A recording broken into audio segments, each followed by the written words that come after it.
ازيكم يا جماعه، عاملين ايه؟ من سنه كده عملت فيديو عن ازاي تفتح 2 واتساب برقمين مختلفين على نفس الموبايل بنفس الوقت، والحقيقه الفيديو الفتره دي بدا يجو فايرال وانتشر قوي. طبعا انتوا عارفين الانسان طماع فدلوقتي بقى في ناس بيطلبوا ان هم عاوزين يفتحوا 3 واتساب على نفس الموبايل في نفس الوقت، 3 ارقام مختلفه.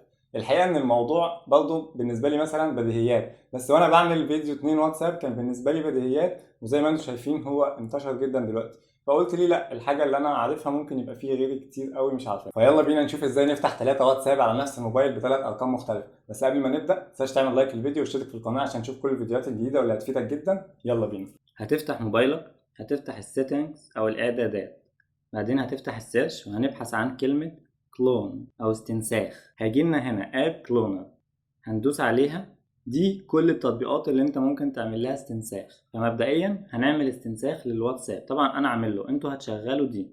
بعد ما نعمل دي هيظهر لنا ده، تاني واحد ده، وكده بقى عندنا 2 واتساب.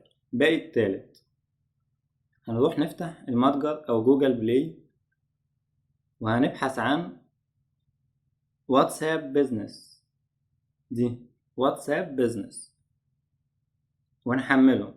طبعا انا محمله. بعد ما تخلص تحميل هترجع بقى، هتلاقي بقى عندك ال3 تطبيقات واتساب دول: واتساب العادي، واتساب اللي احنا استنسخناه من موبايلك الاندرويد، اللي طبعا الطريقه دي الاستنساخ مش بينفع في الاي او اس، لو انت معاك ايفون مش هينفع معاك. وتالت واحد الواتساب بيزنس.